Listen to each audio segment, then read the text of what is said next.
नमस्कार, जनमार्ग न्यूज से स्नेहित कौर मुख्य समाचार के साथ। प्रदेश के 6 जिलों में जिला परिषद और पंचायत चुनाव का बिगुल बज गया है। चुनाव की घोषणा होने के साथ ही सत्तारूढ़ कांग्रेस ने प्रत्याशी चयन की कवायद शुरू कर दी है। प्रत्याशी चयन के लिए कांग्रेस के जिला प्रभारियों ने जिला में पहुंचकर विधायकों और स्थानीय कार्यकर्ताओं के साथ टिकट के दावेदारों के नामों पर मंथन करना शुरू कर दिया है। इसके अलावा संभावित दावेदारों से 1-to-1 मुलाकात भी की जा रही है। दावेदारों से 1-to-1 मुलाकात के दौरान उनसे जीत के समीकरणों को लेकर पूछा जा रहा है, तो स्थानीय कार्यकर्ताओं से जिताऊ उम्मीदवारों के नाम मांगे जा रहे हैं। दरअसल जिले के प्रभारियों को पंचायत और जिला परिषद चुनाव में फीडबैक और रायशुमारी के आधार पर 3-3 नामों के पैनल तैयार करके 11 अगस्त को प्रदेश कांग्रेस मुख्यालय में सौंपने हैं और उसके बाद प्रदेश कांग्रेस मुख्यालय स्थानीय विधायकों और स्थानीय संगठन के नेताओं से संवाद कर नाम फाइनल करके प्रत्याशियों की सूची वापस जिला प्रभारियों को सौंप देंगे, जहां जिला प्रभारी जिलों में जाकर प्रत्याशियों की सूची जारी करेंगे। सूत्रों की माने तो पंचायत जिला परिषद चुनाव में भले ही जिला प्रभारियों को रायशुमारी करने का अधिकार दिया गया हो, लेकिन माना जा रहा है कि प्रत्याशी चयन में स्थानीय विधायकों की भूमिका होगी। स्थानीय विधायकों की राय को प्रत्याशी चयन में प्राथमिकता मिलने की बात कही जा रही है। बीते साल दिसंबर माह में हुए 21 जिलों में पंचायत और जिला परिषद चुनाव में भी विधायकों की राय को अहमियत दी गई थी और विधायकों की राय से ही टिकट वितरण भी किए गए थे। हालांकि बड़ी बात यह भी है कि बीते पंचायत और जिला परिषद चुनाव में पार्टी को हार का सामना करना पड़ा था। 21 जिला परिषदों में से कांग्रेस के खाते में केवल 5 जिला परिषद ही गए थे, जबकि 12 पर भाजपा ने अपना कब्जा जमाया था। पंचायत जिला परिषद चुनाव के लिए अधिसूचना जारी होते ही नामांकन भी शुरू हो जाएंगे। नामांकन की अंतिम तिथि 16 अगस्त दोपहर 3 बजे तक है। पंचायत जिला परिषद चुनाव 3 चरणों में होंगे। 3 चरणों में होने वाले चुनाव के लिए 26 अगस्त, 29 अगस्त और 1 सितंबर को मतदान होगा, जबकि 4 सितंबर को संबंधित जिला मुख्यालयों पर मतगणना करवाई जाएगी। प्रदेश के जिन 6 जिलों में पंचायत जिला परिषद के चुनाव हो रहे हैं, उनमें जयपुर, भरतपुर, दौसा, जोधपुर, सवाई माधोपुर और सिरोही जिले हैं। 6 जिलों के 200 जिला परिषद सदस्य, 1564 पंचायत समिति सदस्य, 6 जिला प्रमुख, उप जिला प्रमुख एवं 78 प्रधान, उप प्रधानों के लिए चुनाव होना है। यूथ अकाली दल के नेता विक्की मिड्डू खेड़ा की दिन दहाड़े हत्या के बाद पंजाब में अब एक बड़े गैंगवार की आहट सुनाई दे रही है। कत्ल के ठीक 7 घंटे बाद जहां बम्बीहा ग्रुप के गैंगस्टरों ने इस कत्ल की जिम्मेदारी सोशल मीडिया पर ली है, वहीं लॉरेंस बिश्नोई ग्रुप ने भी मिड्डू खेड़ा की मौत का बदला लेने की कसम खाई है। बम्बीहा ग्रुप का कहना है कि खेड़ा बिश्नोई ग्रुप को खबरें देता था, इसलिए उन्होंने उसे मार डाला। उसने कहा कि मिड्डू खेड़ा पंजाबी गायकों और व्यापारियों के फोन नंबरों को लीक करके जबरन वसूली में बिश्नोई की मदद कर रहा था। दी ट्रिब्यून की रिपोर्ट के मुताबिक मोहाली के एसएसपी सतिंदर सिंह ने कहा कि यह गैंगवार का मामला लग रहा है। मिड्डू खेड़ा के समर्थन में बिश्नोई की फेसबुक पोस्ट इसकी ओर इशारा करती है। हम मामले पर काम कर रहे हैं। मामले को जल्द से जल्द सुलझाने के बाद दबाव में पुलिस महत्वपूर्ण सुराग हासिल करने के लिए छापेमारी कर रही है और संदिग्धों को गिरफ्तार कर रही है। पुलिस ने मौके से खाली खोखा बरामद किया है और इलाके के सीसीटीवी फुटेज को खंगाला जा रहा है। सूत्रों ने कहा कि मृतक के फोन में मौजूद डंप डेटा और कॉल लिस्ट की जांच की जा रही है, ताकि यह पता चल सके कि उसके संपर्क में कौन थे। मोहाली के शीर्ष पुलिस अधिकारी ने कहा कि मृतक के एक संपत्ति सलाहकार दोस्त ने खुलासा किया कि मिड्डू खेड़ा उससे मिलने और एक संपत्ति खरीदने आया था। एसएसपी ने कहा कि दोनों ने करीब 30 मिनट तक बात की, लेकिन सौदा नहीं हुआ और वह कार्यालय से चला गया। सीसीटीवी फुटेज से पता चलता है कि फायरिंग के दौरान एक हमलावर ने अपने बाएं हाथ में बंदूक पकड़ रखी थी और पुलिस मामले को सुलझाने के लिए और सुराग तलाश रही है।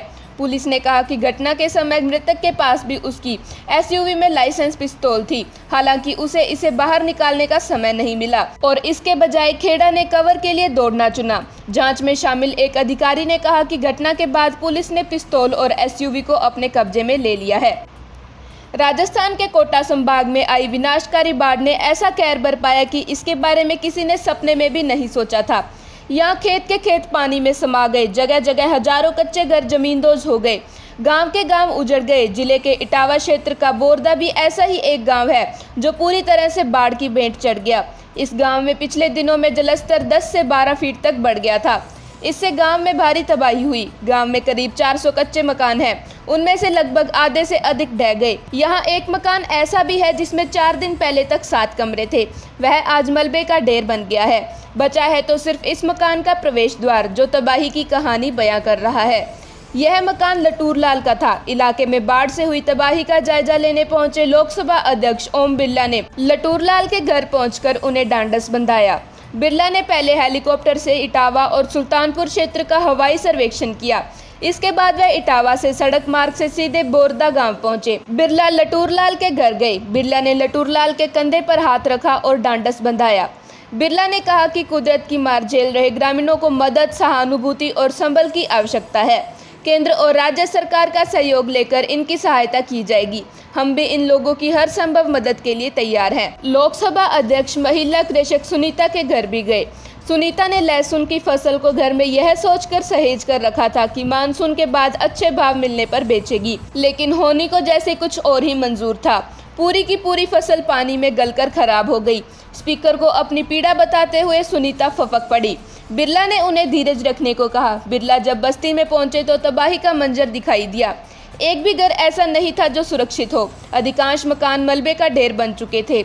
जो मकान अब भी खड़े हैं उनकी हालत ऐसी नहीं कि उसमें रहा जाए। बिरला ने ग्रामीणों को आश्वस्त किया कि मुश्किल की इस घड़ी में वह उनके साथ खड़े हैं। मुआवजे के साथ साथ उनके लिए छप्पर की भी व्यवस्था करने के प्रयास किए जाएंगे। राजस्थान की राजधानी जयपुर में पुलिस ने बड़ी कार्रवाई करते हुए नकली नोट बनाने वाली गैंग का खुलासा किया है। जयपुर कमिश्नरेट पुलिस ने यह कार्रवाई बेनाड रोड पर बने एक घर में की है। पुलिस ने यहां से नकली नोट बनाने के एक आरोपी को गिरफ्तार किया है।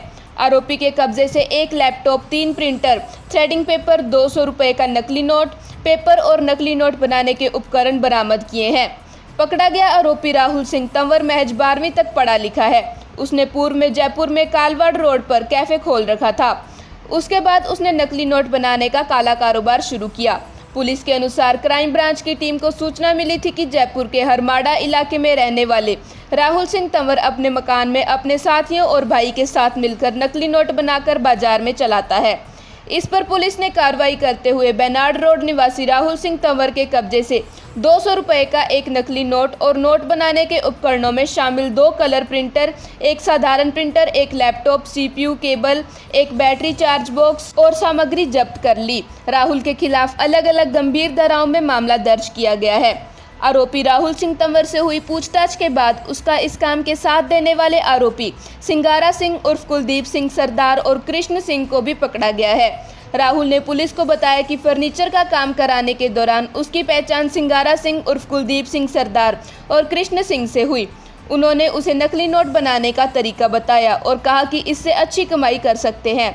उसके बाद राहुल सिंह ने अपने बड़े भाई संजय सिंह और सिंगारा सिंह उर्फ कुलदीप सिंह सरदार तथा कृष्ण सिंह के साथ मिलकर खुद के मकान में ही छत पर बने कमरे में नकली नोट बनाने का काम शुरू किया। आरोपी ने बताया कि उनके द्वारा 200 और 50 रुपए के नकली नोट बनाकर बाजार में थड़ी ठेले वालों को सामान के बदले में सप्लाई किए गए हैं। आज विश्व आदिवासी दिवस है। यह दिन विश्व में रहने वाली आदिवासी आबादी के मूलभूत अधिकारों यानी जल, जंगल, जमीन को बढ़ावा देने और उनकी सामाजिक, आर्थिक व न्यायिक सुरक्षा के लिए मनाया जा रहा है। लेकिन राजस्थान, महाराष्ट्र, गुजरात और मध्य प्रदेश में जनजाति समुदाय का एक धड़ा लंबे समय से भील प्रदेश की मांग कर रहा है। इसके चलते भील प्रदेश मुक्ति मोर्चा, भारतीय ट्राइबल पार्टी सहित कई सामाजिक राजनीतिक संगठन मजबूत हुए हैं, जो चारों प्रदेशों के 42 जिलों के अनुसूचित क्षेत्रों को मिलाकर अलग भील प्रदेश की मांग कर रहे हैं। इस क्षेत्र की आबादी 1.25 करोड़ से भी ज़्यादा है। इसमें राजस्थान में 28 लाख, गुजरात में 34 लाख, महाराष्ट्र में 18 लाख और मध्य प्रदेश में करीब 46 लाख की जनसंख्या शामिल है। इसके लिए संविधान के अनुच्छेद 244 और सन 1913 के मानगढ़ में गुरु गोविंद सिंह गिरी के आंदोलन का हवाला दिया जाता है। इसी बीच संसद, विधानसभा से लेकर सामाजिक मंचों पर लगातार यह मांग उठती रही है। यूपी के इटावा में जन्मे मामा बालेश्वर दयाल ने भी भील जनजाति को जल, जंगल और जमीन की लड़ाई के लिए एकजुट किया। इनका प्रभाव वागड़ और MP के सटे क्षेत्रों से रहा। 1977 से 1984 के दौरान MP से चुने जाने के बाद राज्यसभा में जनता पार्टी का प्रतिनिधित्व भी किया। दाहोद से लोकसभा सांसद रहे सोमजी भाई डामोर ने भील प्रदेश का अलग नक्शा दिया, तो इसी मांग को लेकर 2013 में जाम्बूखंड पार्टी और फिर 2017 में बीटीपी का गठन हुआ। इसके राष्ट्रीय संरक्षक गुजरात विधानसभा सदस्य छोटू भाई बसावा हैं। फिलहाल पार्टी से गुजरात राजस्थान में दो विधायक हैं। हालांकि इस मांग का आरएसएस लगातार विरोध कर रहा है। इस क्षेत्र में कार्यरत संघ परिवार से जुड़े वनवासी कल्याण परिषद का मानना है कि यह समाज को बांटने के लिए वामपंथी और मिशनरी ताकतों की साजिश है। वहीं अकादमिक क्षेत्रों से जुड़े कई बुद्धिजीवी इस मांग को स्वायत्तता के नजरिए से सही मानते हैं। धन्यवाद।